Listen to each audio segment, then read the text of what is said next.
দেখি দাঁড়া, দে তো আমায় আয়নাটা।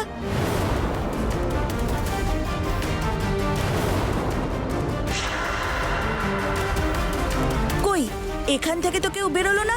তাহলে মহেশ, তুই যে কি বলিস না। কিন্তু আমার সঙ্গে আজ খুব খারাপ করেছে সবাই বলে দাদা।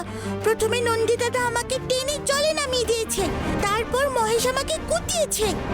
এ কি রে, তোরা নিজেদের মধ্যে এইভাবে ঝামেলা করেছিস কেন? তোদের কি খেয়ে দিয়ে কোনো কাজ নেই? আরে বাবা, আমি বকুলকে টেনে জলে নামাইনি, কিন্তু মহেশ আমাদের গুতিয়েছে, এটা সত্যি। তোদের কথা আমার কিচ্ছু মাথায় ঢুকছে না। তোরা সব কি বকছিস বলতো? এ বলছে করিনি, ও বলছে করেছে। তোদের সবার মাথা গেছে। চল, আর চান করে কাজ নেই, এবার যে যার বাড়ি ফিরে যাই।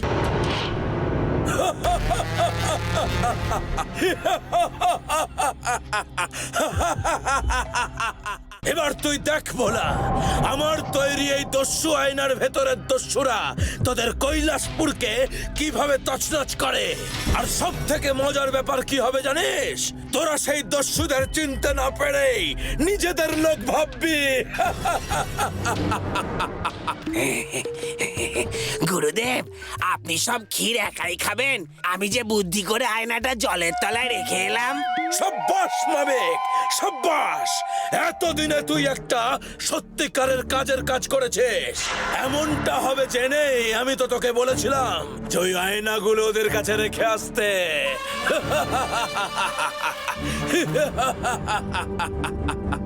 আমিও তেমনি বুদ্ধি করে ওই আয়না একেবারে শিবুর হাতের সামনে নিয়ে গিয়ে রেখেছিলাম।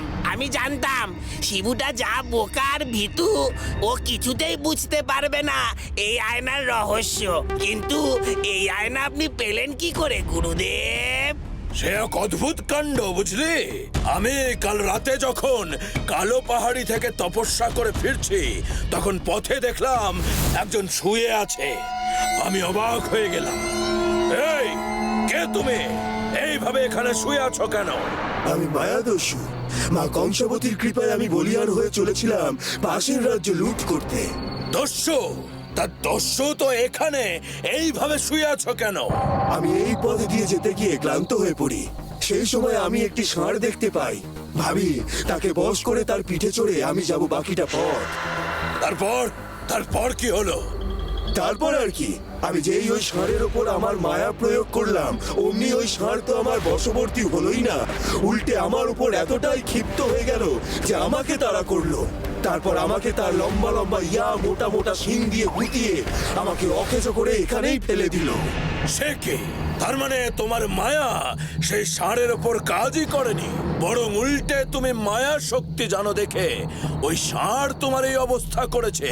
সত্যি বাবা, তুমি আর বশ করার জন্য কোনো পশু পেলে না, ষাঁড়কেই বশ করতে গেলে। কেন? ষাঁড়কে বশ করলে ক্ষতি কি? আমি এর আগে বহু পশুকে বশ করে তাদের থেকে সাহায্য নিয়েছি। আরে বাবা, অন্য সব পশু আর ষাঁড় কি এক হলো? ষাঁড় হলো স্বয়ং দেবাদিদেবের বাহন। তাকে বশ করা কি আমাদের মায়া শক্তির দ্বারা সম্ভব? সেই কারণেই তো আমি কিছুই করতে পারলাম না, উল্টে সেই আমার হাড় পাঁচড়া সব গুড়িয়ে দিয়ে গেল। এখন না পারবো আমি আমার রাজ্যে ফিরে যেতে, না পারবো পাশের রাজ্য আক্রমণ করতে যেতে। পারবে পারবে, তুমি যেমন মা কংসাবতীর ভক্ত, আমিও তাই। শুধু তাই নয়, আমিও তোমার মতো বহু মায়া শক্তি জানি, আর সেই শক্তি প্রয়োগ করে আমি তোমাকে এক্ষুনি ঠিক করে দিতে পারি। সত্যি বলছো? তুমি পারবে আমাকে এই অবস্থা থেকে ঠিক করে দিতে? যদি তা তুমি পারো, তাহলে তুমি যা চাইবে আমি তোমাকে তাই দিতে পারি। ওম হ্রিং ক্রিং কংসাবতায় নমঃ। ওম হ্রিং ক্রিং কংসাবতায় নমঃ। ওম হ্রিং ক্রিং কংসাবতায় নমঃ।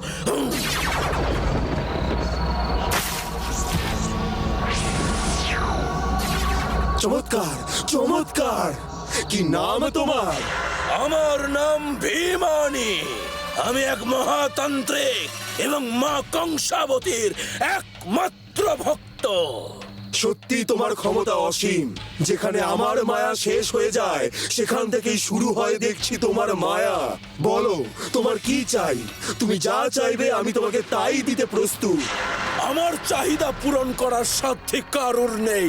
স্বয়ং মহাদেবের কৃপাধন্য এক ছেলের সঙ্গে আমার লড়াই, আমার সকল শক্তি যে তার সামনে অকেজ হয়ে গেছে।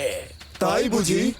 আচ্ছা, তোমার এক একটা শক্তি তার সামনে অকেজো হয়েছে মানলাম, কিন্তু তোমার অনেক শক্তি যদি একসাথে তাকে আক্রমণ করে তাহলে কি সে পারবে? অনেক শক্তি একসঙ্গে, কিন্তু তা কি করে সম্ভব? আমি যে এক সময়ে একটি মাত্র শক্তি প্রয়োগ করতে পারি। সে তুমি পারো, কিন্তু আমি যদি তোমাকে এমন কিছু দেই যা দিয়ে একসঙ্গে তুমি একাধারে অনেক দস্যুদের পাঠাতে পারবে তোমার শত্রু নিধনে, তাহলে? এও কি সম্ভব? এমন শক্তি তো আমার কাছে নেই। আমার কাছে আছে। এই আয়নার ক্ষমতা অসীম। এতে যারা যারা নিজের মুখ দেখবে তাদের প্রতিচ্ছবি এক একটি দস্যু হয়ে আয়না থেকে বেরিয়ে আসবে, আর তারপর তারা যেখানে থাকবে সেই স্থানে লুটপাট চালাতে শুরু করবে। সবাই ভাববে তাদের নিজের লোক, কিন্তু আসলে তারা সকলেই এক একটা দস্যু।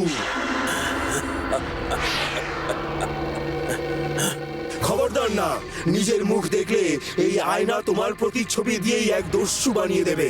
আর মনে রেখো, কেউ যদি এই আয়না ভাঙার চেষ্টা করে তাহলে এই আয়না দিয়ে এতদিনে যত দস্যু তৈরি হয়েছে সবাই একসাথে তাকে আক্রমণ করতে ছুটে আসবে। সত্যি বলছো তুমি? তার মানে ভোলা যদি এই আয়না ভাঙারও চেষ্টা করে তাহলে তার নিধন অনিবার্য। কেউ তাকে বাঁচাতে পারবে না। তুমি সত্যি অসাধারণ, অসাধারণ তুমি। তার মানে এই আয়না দিয়ে একেবারে আপনি আটঘাট বেঁধে তবেই আমাকে পাঠিয়েছিলেন।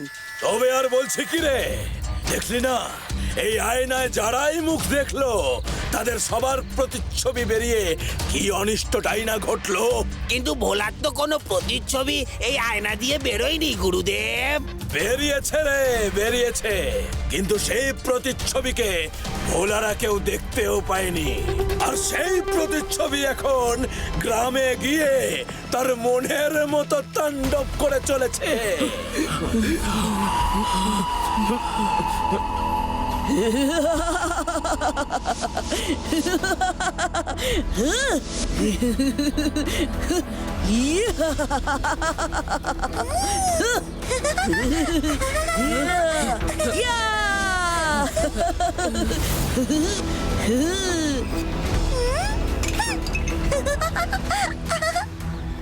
হায় হায় হায় হায় হায়।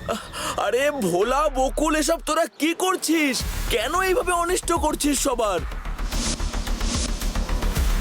বকুল, আমি কিন্তু তোকে থামতে বলেছি। তুই যদি না থামিস আমি কিন্তু এবার তোর গায়ে হাত তুলবো।